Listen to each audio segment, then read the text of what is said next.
Vamos a la comunidad del contenido para conversar con Ginny Simon, nuestra analista internacional, acerca de lo que sucede hoy también en Chile y en el mundo. Muy buenas tardes, ¿cómo está, Matías? Todo bien, harto calorcito, lo hemos mencionado, 27 grados ya hasta esta hora y se siente el calor.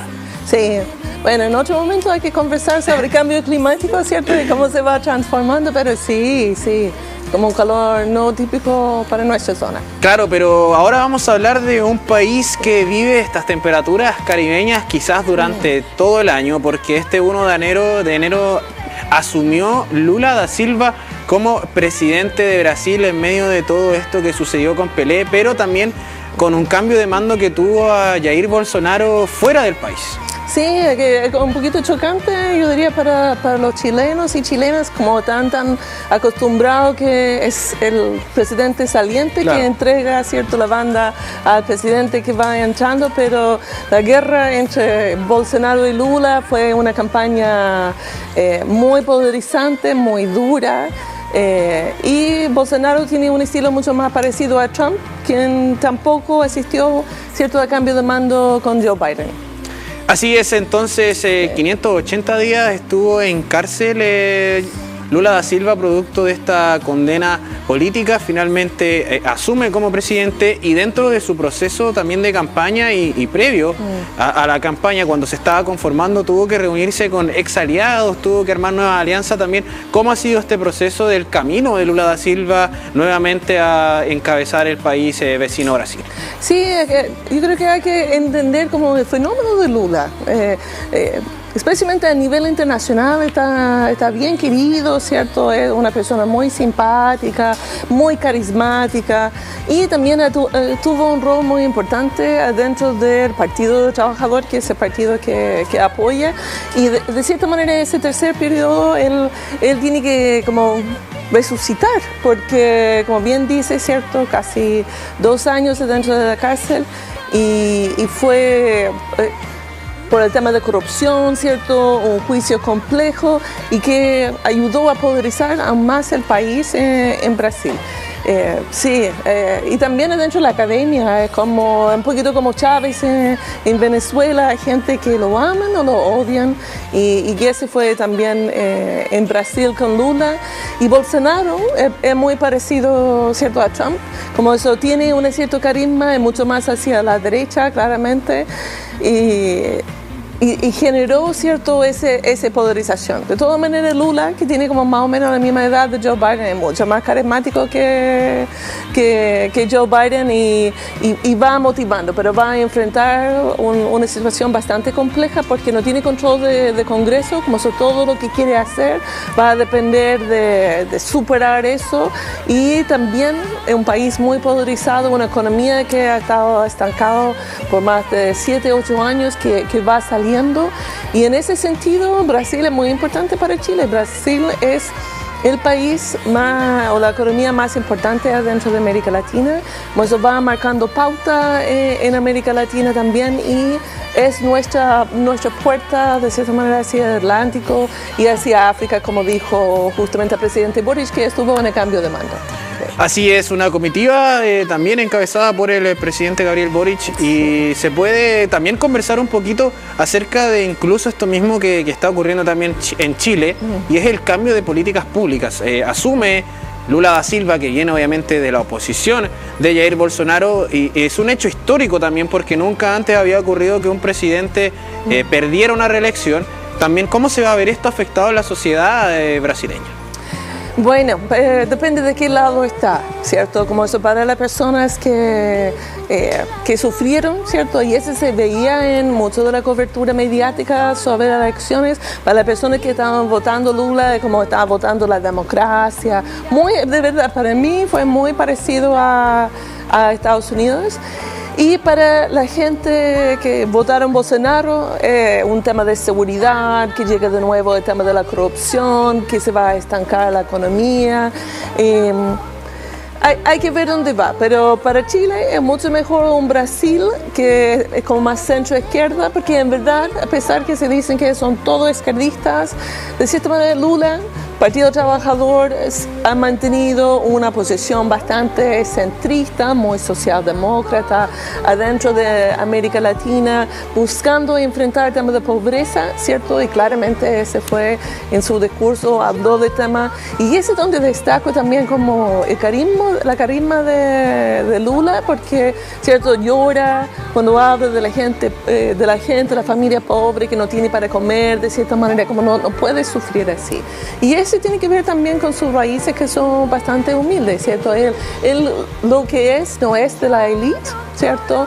Sino bien trabajador que ha ido avanzando adentro. Eso no es decir que quizás no hubo corrupción durante su gobierno, hay como una preocupación en relación al partido, de cierta forma, porque en Brasil también hay hartas empresas como Petrobras, etcétera, que mueven mucho dinero, y de cierta manera donde hay mucho dinero, muchas veces hay mucha corrupción, como eso... vamos a ver, pero me parece que es un muy buen aliado para Boric dentro del contexto de América Latina, y finalmente vamos a tener un embajador porque Bolsonaro negó reconocer, ¿cierto?, recibir los papeles de Sebastián de Polo, exalumno de la Universidad de Concepción, como embajador en Brasil. Una situación que también, por ejemplo, podemos contrarrestarla con lo que veníamos conversando hace unos minutitos atrás, lo que sucede en Estados Unidos con esta irrupción de Donald Trump también, que finalmente Joe Biden es el encargado de sustituirlo como presidente de la Casa Blanca y también de los Estados Unidos. También lo que se vivió en Brasil con la erupción de Jair Bolsonaro, y también lo que, por ejemplo, sucedió acá en Chile, que en una segunda vuelta vino este Frente Amplio, Boric, pero en el otro bando también teníamos a la ultraderecha con, en este caso, con José Antonio Kast a la cabeza. Algo que, por ejemplo, podríamos conversar que ya viene de salida o viene un nuevo proceso, considerando que ya en Estados Unidos está Joe Biden, que en Brasil, una de las máximas economías de Sudamérica, está Lula da Silva, y también en Chile, otra economía bastante amplia acá en nuestra región, también asume Gabriel Boric. ¿Qué es lo que sucede con todo esto? Bueno, es que por un lado uno espera que haya política pública, ¿cierto? Política ambiental, mucho más en línea con, por ejemplo, los objetivos de desarrollo sostenible a nivel internacional, y menos foco solamente en desarrollo económico. Pero van enfrentando situaciones muy complejas dentro del Congreso, que hace que va a ser difícil hacer cambios a través del Congreso. ¿Y por qué es importante hacer cambios a través del Congreso? Porque así los cambios quedan más tiempo cuando él lee. Pues justo una de las primeras cosas que hizo Joe Biden, que hizo Trump, que hizo Lula, que hizo Bolsonaro, es empiezan a generar una serie de decretos, ¿cierto?, para sacar las políticas que no le gustó del gobierno anterior. Y eso no es bueno para el país, porque hace que uno va, especialmente en un país polarizado, se va de un extremo a otro extremo, de otro extremo, y la gente esencialmente quieren una educación que se va mejorando, una economía, ¿cierto?, que va creciendo, un medio ambiente, ¿cierto?, libre de contaminación, como dice la Constitución chilena, y que tiene la capacidad de ir enfrentando las distintas emergencias y crisis que van a ir surgiendo cada vez más. Claro, por ejemplo, el tema de que en Brasil hay una duración distinta también en cuanto a cuando está el mandatario en el poder, a diferencia de Chile. Acá tenemos un menos corto de tiempo y estas políticas incluso se pueden ver más afectadas. ¿Cómo también va a ocurrir, por ejemplo, unas políticas públicas que llevan mucho tiempo siendo parte de la sociedad brasileña, incluso algunas que, como lo que ocurrió en pandemia, muchas críticas también de parte del mundo de la ciencia vino al presidente Jair Bolsonaro, y cómo se va a enfrentar también esto Lula da Silva? En el tema de política ambiental, claro. Sí. Bueno, sabemos, ¿cierto?, el Amazon es como el plumón de América Latina, por un lado, y que hubo mucha destrucción, ¿cierto?, de bosque nativo, como toda esa biodiversidad que existe allá. Y ahora entra, ¿cierto? Lula, va poniendo justo una ministra de Medio Ambiente, yo diría un poquito parecido a la ministra de Medio Ambiente que tenemos acá también, como eso, muy ligado con la protección del medio ambiente, no en contra del desarrollo económico, porque muchas veces se genera esa idea que desarrollo económico o protección del medio ambiente uno tiene que elegir, sino cómo vamos logrando una transición justa, ¿cierto? En términos que se va hablando Maísa Rojas, y cómo vamos avanzando hacia esa compatibilidad entre lo que necesitamos hacer para vivir, sobrevivir, alimentarnos, etcétera, y la protección justamente de los recursos naturales, medio ambiente, que nos da sustento también para seguir creciendo, como el tema de la pesca, etc. Y en eso yo diría hay mucha coincidencia entre lo que va a ser Brasil, y me parece que en verdad Lula, como ya estaba elegido, habló también en alguna de las últimas conferencias a nivel internacional en relación al medio ambiente. Bueno, entonces esa es la actualidad de lo que está sucediendo actualmente en Brasil, pero en Chile también tenemos noticias, agenda noticiosa y que incorpora también todo lo que tiene que ver con el análisis político, porque hay una temática que está siendo de conflicto tanto en redes sociales como en expertos, expertas y también en la Corte Suprema. Hablamos de lo que sucede con el presidente Boric y los indultos presidenciales. Sí, como no anticipar el problema que iba a generar. Es un poquito chistoso si no era tan serio, ¿cierto? Claro. Que un montón de errores chicos que al final se transforma en una explosión también y como yo diría una imagen de descuido desde los ministerios y desde el presidente, ¿cierto? Pues lo primero tiene que ver con el número de indultados, al final agregaron 2 nombres después, como eso, ese va generando la percepción que en verdad no había tanta reflexión, tanta conciencia en relación a los nombres que está poniendo allá. Ese fue como el primer hito, pero quizás el hito más grave tiene que ver con la posición que tomó el presidente Boric justamente en una sesión de prensa después de la reunión con el presidente Lula en Brasil, donde él va planteando que él indultó a Marta Luna, que es un indulto que quedó de Frente Patriótica a Manuel Rodríguez, a diferencia del resto que está asociado con el estallido social. Y que hay que pensar, Frente Patriótico Manuel Rodríguez tiene como mala fama para mucha gente de la derecha debido a Guzmán, ¿cierto? Segundo, que Boric cree que es inocente, dijo eso y cuestionó, ¿cierto?, la misma decisión de la Corte Suprema y el proceso judicial, que un presidente no puede hacer según la Constitución, ¿cierto?, por la división de poderes. Y después también asociado como Marta Luna, pero también lo del estallido social, es como de justificar el uso de violencia para fines políticos, y ese como cae dentro de, yo diría, un estereotipo que tiene de Gabriel Boric siendo como muy revolucionario, que al final, dentro de todo que el Frente Amplio es uno de las personas más centristas y como menos revolucionario adentro, pero más revolucionario que la Concertación. Claro, porque bueno, aquí se roza un poquito el tema de lo revolucionario, pero es como también se ha visto mucho en las redes sociales. Nosotros no podemos hoy en día analizar estos contextos dejando de lado las redes sociales, guiándonos también solo por lo que indican los medios de comunicación, porque las redes sociales también hablan e indican muchas veces los pensamientos de las personas que están a través de los teléfonos celulares, de los dispositivos móviles. Y mucho se ha señalado y mucho se ha criticado acerca de estos indultos, y por eso queremos consultarle también, Ginny, porque esto no es primera vez que pasa. Esto ya ha pasado anteriormente, incluso desde el gobierno de Patricio Aylwin. Cuéntanos un poquito más de qué se trata esto, cómo también se llega al indulto presidencial. Bueno, que los indultos son comunes en casi todos los países. Trump también hizo indultos y generalmente lo hacen al final de su periodo para no tener problemas políticos, ¿cierto? Porque siempre hay como un cuestionamiento, y hay un cuestionamiento que de cierta forma hace sentido. Tenemos un proceso judicial que debe tener debido proceso, debe funcionar, y pensamos que ese proceso debe generar resultados justos, ¿cierto? Pero muchas veces no pasa. Por eso podemos mirar, por ejemplo, durante Elwin, que me parece más de 200 y tenía que ver principalmente con lo que fueron llamados presos políticos y por eso que también hay un cierto debate debido a protestas durante la dictadura. Los indultaron un montón, ¿cierto? Y de cierta manera era aceptado por especialmente la Concertación porque muchas de las personas fueron juzgadas en esa situación. Pero por ejemplo durante el primer gobierno de Frey hubo también muchos indultos, estoy hablando en Elwin como más de 200 y Frey más de 100.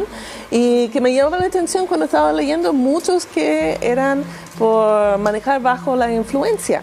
Que por un lado uno podría decir ese no es tan grave de cierta forma, pero también sabemos que justamente hay muchos muertos de personas muy inocentes en esa situación. Aquí tenemos el dato exacto. Patricio Elwin otorgó 928 indultos particulares, Eduardo Frei Ruiz Tagle 343, Ricardo Lagos 240, Michelle Bachelet 1, 67, Sebastián Piñera 1, 14, Bachelet 2, 10 y Piñera 2, 24. Sí. Esos son los datos que se tiene hasta ahora. Y que es importante destacar también en la época de Piñera, con los indultos fueron muchas personas de mayor edad, basadas en razones humanitarias, pero también personas que estaban encarceladas por crímenes lesas, no, ¿cómo se dice? Lesas de humanidad, que en verdad no deben tener un indulto, excepto en el caso que han reconocido su participación que no habían hecho. Por eso, ¿cierto? Queda como al final para que no haya tanto ruido. Claro, pero, con esto que ocurre con los reclusos de Punta Peuco y que para hacer el símil, por ejemplo, con lo que sucede con Jorge Mateluna, que también lo indicaron que tenía mucha relación con su estado de salud, que había sido un indulto humanitario. Entonces, ¿es algo que se repite en los...? Yo diría como falta un poquito más de discusión en relación al tema de Mateluna, porque hay dos temas que estaban presentes allá también, y por eso que es tan importante lo que... como por qué genera tanto ruido la justificación, claro. Porque en el caso de Mateluna, él fue indultado ya por Ricardo Lagos por otro evento, ¿cierto? Porque era muy joven y todo eso. Y en el caso que uno ha sido indultado anteriormente y de nuevo cae adentro, ¿cierto?, juzgado, etcétera, entonces tiene que ser justificado, bien justificado. Y ese que es inocente no es una justificación legal y hay un decreto, me parece el decreto 3212 por algo que leí, que justifica de otra manera. Pero claramente el presidente no se había preparado bien para poder responder a esa pregunta cuando hicieron, y habló de manera mucho más espontánea, y muchos de los y las ministras también hablando que una promesa de campaña, cierto, que es inocente, y ninguno de eso en términos de interés público en verdad son razones que se puede utilizar. Mucho mejor el tema humanitario. También una de las justificaciones en otros casos es que todo el mundo merece una segunda oportunidad. Y eso me parece como una justificación de importancia, especialmente para muchas de las personas que han sido juzgados por el tema del estallido social. Que son gente joven de entre 20, 24, 25 años, y en verdad yo creo que en el momento no juzgaron bien los efectos de sus acciones, y ojalá que ahora sí, y quizás de esa manera se puede lograr como desincentivar mayor violencia. Eso sería como mi vaso medio lleno. Claro, porque recordemos que mucho de lo que sucedió con estos 13 indultos no tienen relaciones con alguna historia previa, como lo que sucede con Jorge Mateluna, que fue indultado, como lo señalaba Ginny Simon en una ocasión, y luego tras lo que ocurrió en el Banco Santander, en este asalto a la sede del Banco Santander en 2013, finalmente es condenado y ahora indultado por el presidente Boric. Pero también hay gente que fue indultada y que tiene que ver con una relación con casos asociados al estallido social, que también sacaron un poquito de chispas y comentarios en redes sociales. Sí, es que hay una preocupación. Yo diría la preocupación surge justamente por mucho de la destrucción que vimos durante el estallido social. Por eso hay un estereotipo asociado con lo que fue el estallido social, asociado con esa destrucción. Y en algunos casos me parece que sí, Pero es como una percepción que uno tiene desde afuera. Pero yo insisto, uno piensa en cuando uno tenía 20, 21, 22 años, y yo diría en general, uno no tiene conciencia sobre la gravedad de las acciones que uno va tomando muchas veces. Y me parece que ahora sí, yo destaco, me parece que fue Fidel Espinosa, del Partido Socialista, que habló sobre uno de los indultados de Puerto Montt, que le dieron 7 años por haber quemado una banca frente a una iglesia. Ya.